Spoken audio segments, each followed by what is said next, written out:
Comments? Okay, our next witness. Madam Chairman, John, last name is spelled R-A-D-O-C-H-A.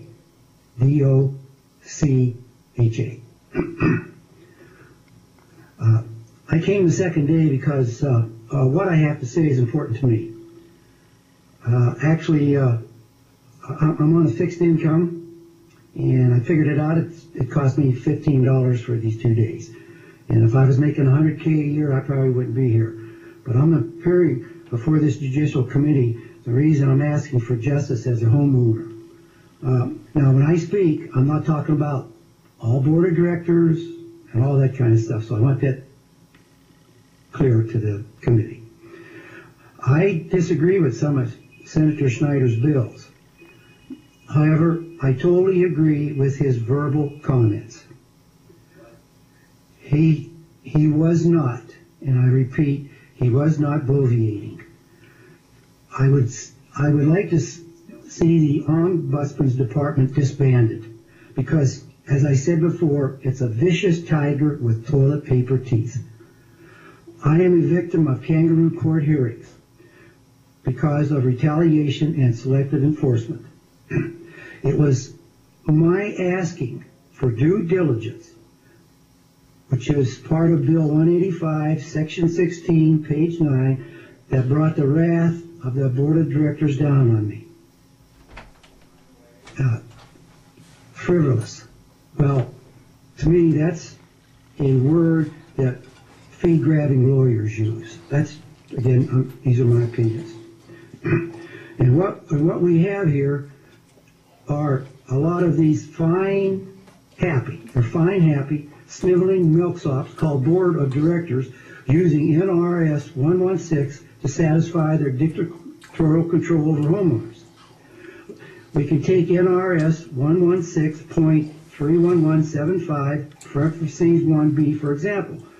And this is just a part that I took out. I mean, my question is, what good is it for me to write to management and say this certain unit is in violation?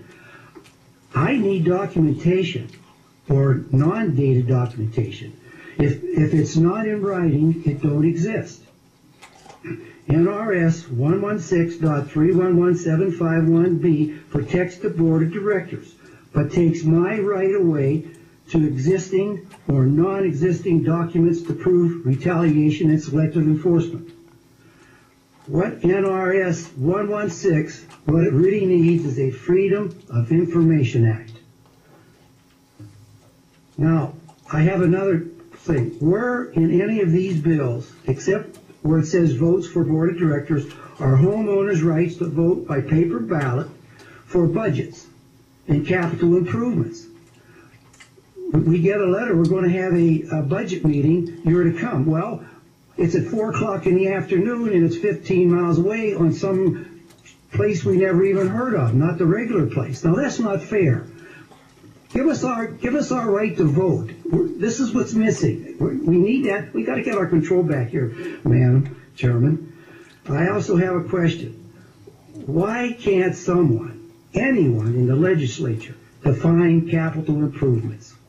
I have written letters to the Ombuds people, and I forget what the other ladies are down there, and it's been over 3 months I haven't heard anything from them.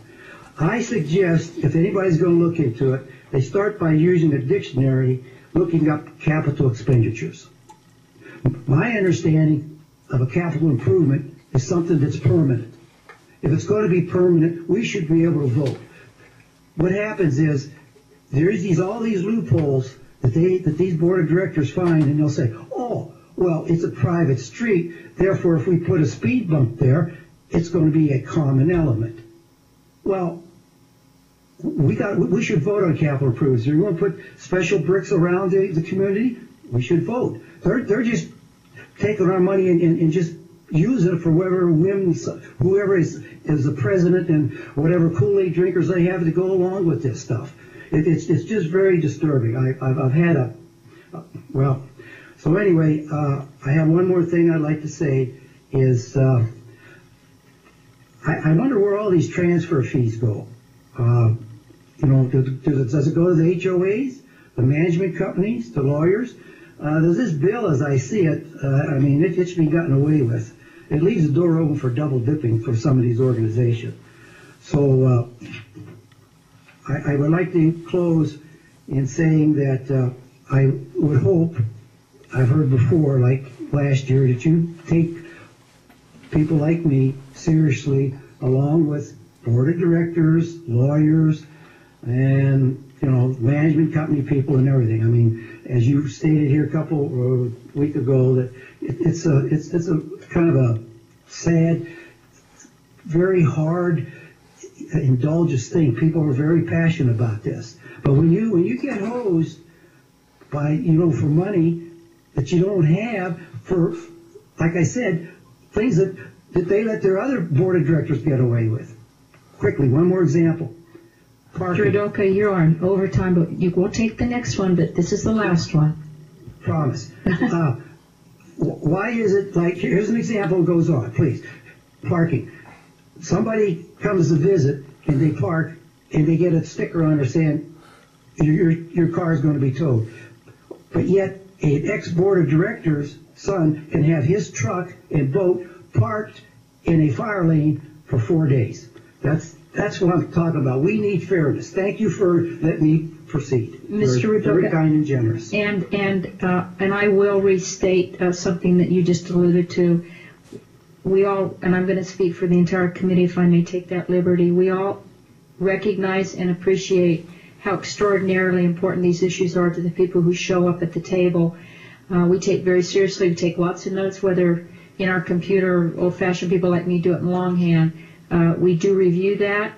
We weigh everything with great consideration as we move measures forward, and it's through the public's participation as well as those who do this for a living.